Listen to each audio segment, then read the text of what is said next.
people. Now, these that we arrested, some of the charges included 2 counts of homicide, or 2 people charged with homicide.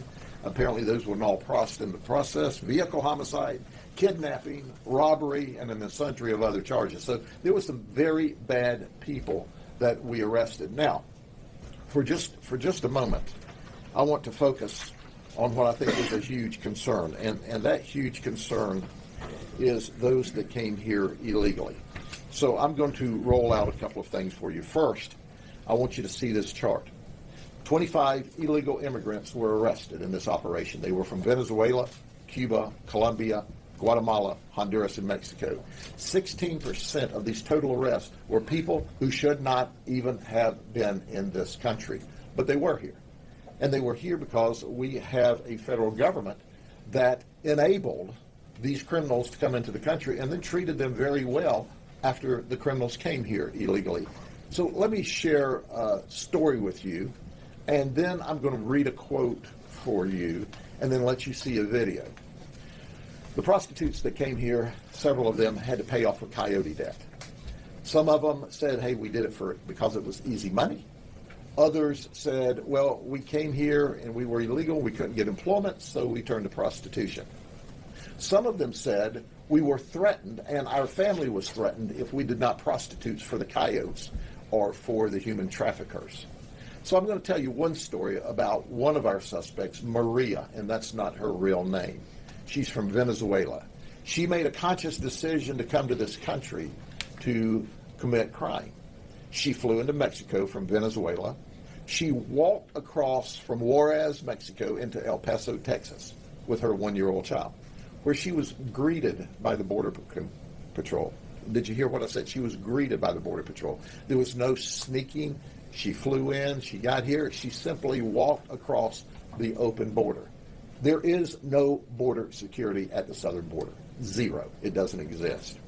So when she was greeted, and you'll understand why we use that term in a minute, you'll understand that she went to the Border Patrol processing, where in 1 day she completed the processing and was released to a facility, a holding facility, a housing facility for immigrants. She said, I was given a DNA test to make sure that my DNA matched my child's. He was given a DEA test to make sure he was really my child. She said once that occurred, they set me down and they told me all about the benefits that I would get in the United States. She said I was eligible and I had to fill out these forms so that I could get those benefits. She said, so I fill forms out for Medicaid, for SNAP, which is money for food. She said I was given free travel from the border to Chicago.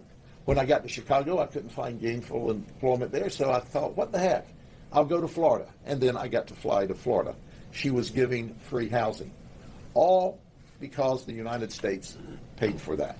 That's right, you, the taxpayers, got to pay for that. So this was all simply walking across the border. She said it was unbelievable to me. But let me read her quote, because understand, she walked across the border. This was not a stealthful act. And then they gave her free travel, free housing, free food, free medical care.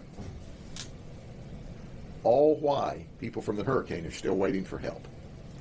Let me read in English, and then we're going to play the video clip she agreed to do if we'd use another name. When I passed through immigration, they sat me down and explained to me all the benefits I was eligible for. I was told I could apply for government assistance. I could apply for health medical insurance for my son, and I could apply for food assistance. After I finished talking to immigration, a short time passed until a DNA test was done on me and my son to prove that he was my son. Then they set me down with other people who were also waiting and had already qualified to be released. Then they explained to us that the documents we had in our hands were our personal identification in the United States, and we could use the documents to travel on buses and airplanes. They also explained to us that we could use those documents to apply for our documents to become legal here. And after that, they explained all of the benefits, they said, "Welcome to the United States of North America." And from there, they transported us to a refugee camp. And all of this occurred in 1 day. So welcome to the United States. This is someone who just crossed the border illegally and to commit crime.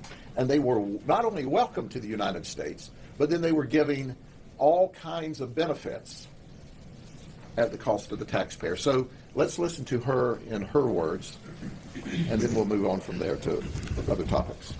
Bueno, cuando pasé, me sentaron, me explicaron todos los beneficios que tenía, que podía recurrir a ayudas del gobierno, podría recurrir a seguros para niños, seguros médicos, podía recurrir a ayuda para el solamente, ayuda de comida.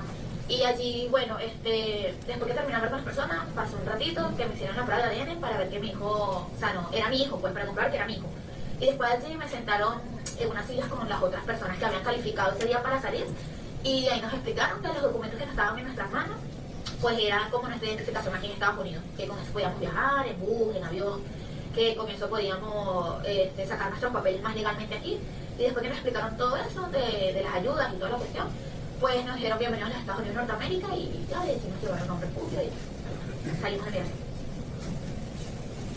Now understand, there are 4 women listed here as human trafficking victims that were smuggled across the border in addition to her.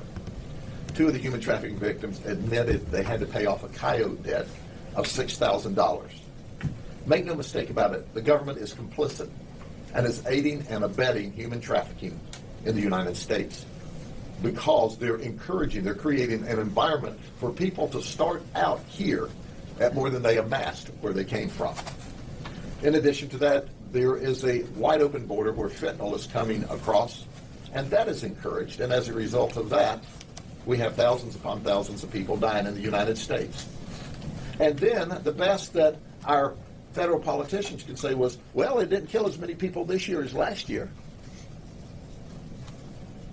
I don't even need to comment more about that. All the while, we have people that are suffering, that have not received help yet from the federal government as a result of the hurricanes in North Carolina and in Florida and Polk County. The aid's not come through yet. There are people, irrespective of the hurricanes, in this nation that need help, that need support, but they don't get that support that these folks get for coming across the border illegally. When are we going to get tired of this? When have we had enough? When are we going to say the hardworking people in the United States are who we need to be taking care of? Not creating an environment and encouraging people to come across the border illegally in violation of federal law, and then welcoming them to the United States and showering them with gifts at the taxpayer's expense, while people in our own nation are not receiving what they should receive.